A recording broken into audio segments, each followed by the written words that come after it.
Hi అందరికీ నమస్కారం. అత్యంత పవిత్రమైన మాసాలలో ఆషాఢమాసం ఒకటి. కాబట్టి ఆషాఢమాసం రానే వచ్చేసింది.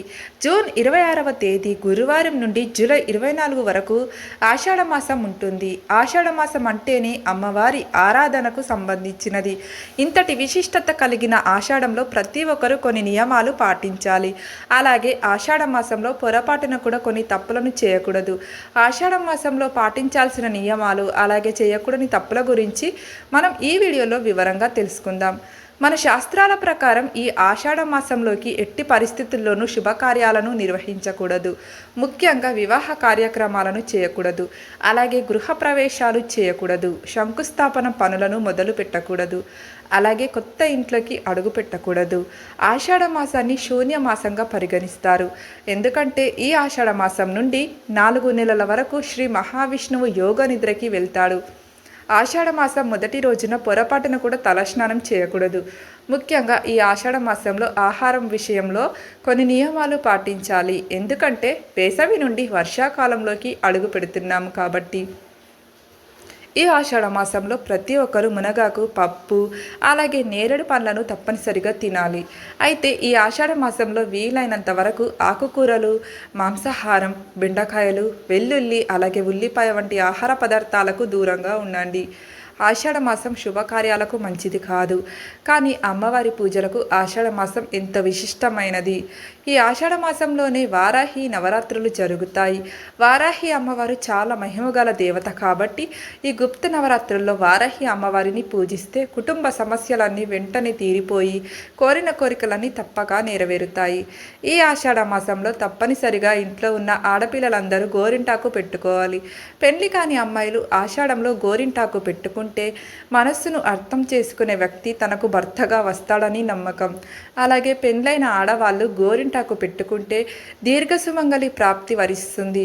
ఇక సైన్స్ పరంగా చూసుకుంటే ఆషాఢ మాసంలో ఆడవాళ్ళు గోరింటాకు పెట్టుకుంటే శరీరంలో ఉన్న వేడి తొలగిపోతుంది. అలాగే గర్భాశయ సమస్యలన్నీ తొలగిపోయి ఆడవారికి మంచి ఆరోగ్యం లభిస్తుంది. ఈ నెలలో కొత్త వ్యాపారాలను ప్రారంభించకూడదు. అలాగే కొత్త పనులను మొదలు పెట్టకూడదు. ఆషాఢ మాసంలో చేసే పూజలకు రెట్టింపు పుణ్య ఫలితం లభిస్తుంది. కాబట్టి ఈ నెల రోజులు వీలైనంత ఎక్కువగా ఇంట్లో దీపారాధన చేసుకోండి. దైవ మంత్రాలను జపించండి. మరి ముఖ్యంగా ఈ ఆషాఢ మాసంలో వచ్చే ప్రతి శుక్రవారం నాడు తప్పనిసరిగా లక్ష్మీదేవిని పూజించండి. లక్ష్మీదేవి ఆశీర్వాదంతో మీ ఇల్లంతా కనకవర్షంతో నిండిపోతుంది. సంతానం కోసం ప్రయత్నించే దంపతులు ఈ ఆషాఢ మాసంలో బ్రహ్మచర్యం పాటించండి. ఇక కొత్తగా పెళ్ళైన జంటలు ఈ ఆషాఢంలో కాపురం చేయకూడదు. ముఖ్యంగా ఈ ఆషాఢ మాసంలో కొత్త కోడల్ని తన పుట్టింటికి పంపించాలి. ముఖ్యంగా ఈ ఆషాఢ మాసంలో ఆవు నెయ్యితో దీపారాధన చేస్తే చాలా మంచిది. ఆవు నెయ్యి లక్ష్మీదేవికి ప్రీతికరమైనది కాబట్టి ఆవు నెయ్యితో దీపారాధన చేస్తే మీ కుటుంబంపై సంపూర్ణ లక్ష్మీ కటాక్షం తీర్థిస్తుంది. ప్రతి ఆషాఢ శుక్రవారం నాడు లక్ష్మీదేవిని విశేషంగా పూజించాలి. ఈ ఆషాఢ మాసంలో విష్ణుమూర్తిని ఎక్కువగా పూజించాలి. విష్ణు సహస్ర నామాలు పారాయణం చేయడం, విష్ణు దేవాలయాలకు వెళ్ళడం చాలా మంచిది. తులసి మొక్కలో లక్ష్మీదేవి కొలువై ఉంటుంది కాబట్టి తులసిని లక్ష్మీ స్వరూపంగా అలాగే విష్ణుప్రియగా భావిస్తారు. కాబట్టి ఆషాఢంలో వీలైనంత ఎక్కువగా తులసిని పూజించండి. తులసి దగ్గర దీపం వెలిగించడం, తులసికి ప్రదక్షిణాలు చేయడం చేస్తే మీ ఇంటి ఐశ్వర్యం వృద్ధి చెందుతుంది.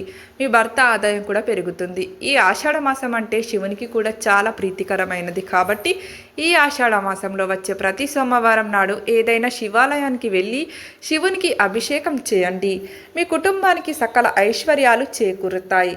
ఈ ఆషాఢ మాసంలో తప్పనిసరిగా ఏదైనా పుణ్యక్షేత్రాలను దర్శించుకోవాలి. ఈ ఆషాఢ మాసంలో ప్రతి ఒక్కరూ ఉదయాన్నే నిద్ర లేవాలి. ముఖ్యంగా వివాహమైన ఆడవాళ్ళు పొరపాటున కూడా ఆలస్యంగా నిద్ర లేవకూడదు. స్త్రీలను లక్ష్మీ స్వరూపాలుగా భావిస్తారు కాబట్టి ఆషాఢ మాసంలో స్త్రీలు ఉదయాన్నే నిద్రలేచి ఇంటి ముందు ముగ్గులు వేసుకోవాలి. ఇంటి ముందు ముగ్గు లేకపోతే అలాంటి ఇళ్లలో లక్ష్మీదేవి నివసించదు. ఈ ఆషాఢ మాసం నెల రోజులు ఇంటి గడపలు పసుపు పచ్చగా కలకలలాడుతూ ఉండాలి. ఇలాంటి ఇళ్లలో లక్ష్మీదేవి తిష్ట వేసుకొని కూర్చుంటుంది. ఈ ఆషాఢంలో వచ్చే ప్రతి శుక్రవారానికి అలాగే ప్రతి శనివారానికి చాలా విశిష్టత ఉంటుంది. కాబట్టి ప్రతి ఆషాఢ శుక్రవారం తప్పనిసరిగా అమ్మవారిని పూజించాలి. అలాగే ప్రతి శనివారం వెంకటేశ్వర స్వామిని పూజించాలి. ఈ ఆషాఢ మాసంలో వచ్చే ప్రతి శనివారం నాడు రావి చెట్టు కింద నెయ్యి దీపం వెలిగించి రావి చెట్టుకు ప్రదక్షిణాలు చేస్తే చాలా మంచిది. ఈ ఆషాఢ మాసంలో గ్రామదేవతలను ఎక్కువగా పూజించాలి. గ్రామదేవతల అనుగ్రహం మన కుటుంబం పైన పడితే మీ ఇల్లంతా సుఖ సంతోషాలతో సిరి సంపదలతో నిండిపోతుంది. విశేషంగా ఈ ఆషాఢ మాసంలో దుర్గాదేవిని పూజిస్తే చాలా మంచిది. ఈ ఆషాఢ మాసంలో జూలై 20వ తేదీన గురు పౌర్ణమి ఏర్పడుతుంది. ఈ రోజున లక్ష్మీదేవిని పూజిస్తే ఆర్థిక సమస్యలన్నీ వెంటనే తొలగిపోతాయి. ఈ ఆషాఢ మాసాన్ని కోరికలు తీర్చే మాసంగా భావిస్తారు. కాబట్టి ఆషాఢ మాసం నెల రోజులు ఉదయం స్నానం చేసిన తర్వాత సూర్యునికి అర్ఘ్యం సమర్పించి సూర్య భగవానుడికి నమస్కారం చేసుకుంటే సమస్త దోషాలన్నీ తొలగిపోయి మీ కుటుంబానికి చాలా మంచి జరుగుతుంది. ఆషాఢ మాసంలో చేసే దానాలకు విశేషమైన పుణ్య ఫలితం లభిస్తుంది. ఈ ఆషాఢ మాసంలో మొక్కలను నాటితే రెట్టింపు పుణ్యాన్ని సంపాదించవచ్చు. ఆషాఢ మాసంలో గోవును పూజిస్తే చాలా మంచిదే. గోవుకు ప్రదక్షిణాలు చేయడం, గోవుకు ఆహారం తినిపించడం, గోవుకు కుంకుమ బొట్లు పెట్టడం, ఈ విధంగా గోవుని పూజిస్తే మీ కుటుంబానికి అష్టైశ్వర్యాలు కలుగుతాయి. ఈ ఆషాఢ మాసంలో ఎవరికైనా చెప్పులను దానం చేయండి, విశేషమైన పుణ్య ఫలితం లభిస్తుంది. ఈ ఆషాఢ మాసంలో వర్షాలు ఎక్కువగా కురుస్తాయి కాబట్టి ఈ ఆషాఢంలో ఎక్కువగా అనారోగ్య సమస్యలు ఏర్పడతాయి.